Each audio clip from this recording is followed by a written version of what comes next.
Whether it's an accident at your desk or Mother Nature at her fiercest, sometimes the documents and photos we work with get wet. Queensland State Archives has some advice to help before and after your documents and photos get wet to help you salvage as much as you can. When things get wet, it will be handy to have a box of useful resources ready to go so that you can salvage your water-damaged documents and photos quicker. The quicker you can start the salvage process, the more you will save. These are some of the materials it would be useful to have on hand. Plastic tubs, buckets, plastic sheeting, waterproof aprons, rubber gloves, personal protective equipment such as face masks, gloves and goggles, a first aid kit, stationery and a clipboard for recording information, various sizes of garbage bags, freezer bags, low linting cloths, paper towel without printing, lots and lots and lots of paper towel, string and masking tape, some sheets of firm plastic such as mylar or overhead transparency sheets, rope and pegs, torches and batteries. Headlamp torches are particularly useful as they keep your hands free. And if you're keeping it all together in a tub, you may also like to get some way to secure the tub from casual borrowing.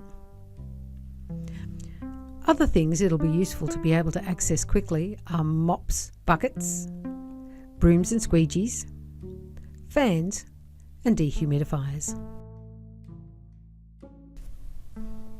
If the worst has happened and your documents and photos have been affected by water, you'll need to assess the damage and prioritise your salvage efforts in terms of the resources and people that you have available. Make sure you follow all instructions given by emergency services, police and your insurance company. Do not enter an affected area until it's been cleared as safe for entry. Your health and safety is the highest priority. Determine what your high priority salvage items are and where they're located. Be prepared to make some hard decisions.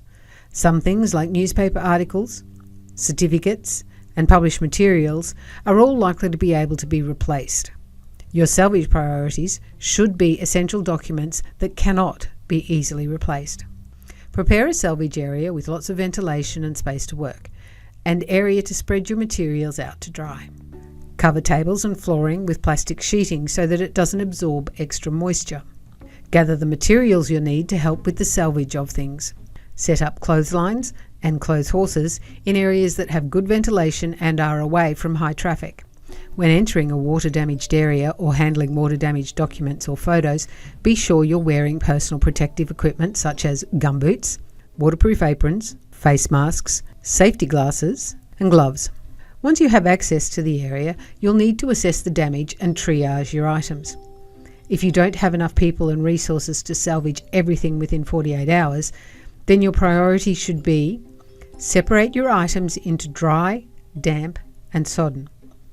Place sodden photographs in tubs of clean water where they can be kept for up to 48 hours. Freeze as many of the sodden documents as you can. Salvage your damp photos. Salvage the sodden photos. Move on to salvage damp documents. Then thaw and salvage the sodden documents. Time is an important factor when attempting to salvage wet documents, books and photos.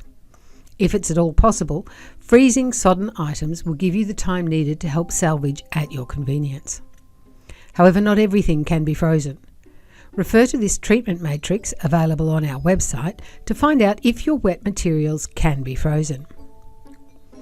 Separate your sodden items with baking paper and/or freezer sheets. If parts of your item are falling off, place all of the sections in a freezer bag so that everything stays together. Place the items spine side down in crates. Stack the crates in a freezer until you have enough time to safely salvage. Freezing things will halt the growth of mould and will give you enough time to deal with the items when you are ready.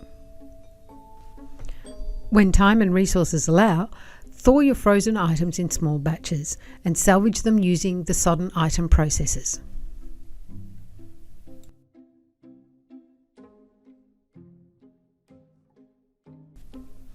Separate damp photos from each other as quickly as possible.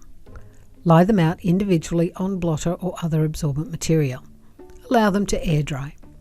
You can also peg them carefully on a clothesline.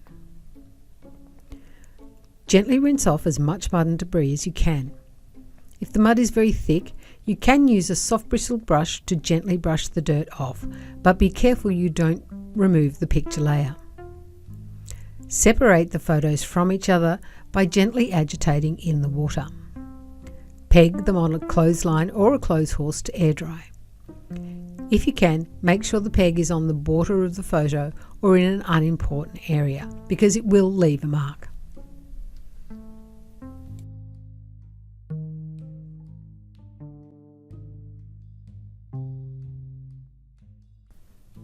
For damp books, stand the book on its short edge and gently fan the pages so that air can circulate between them.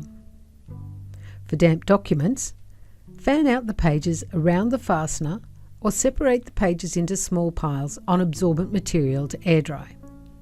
If the documents are in folders, you can hang the folders on a line to dry.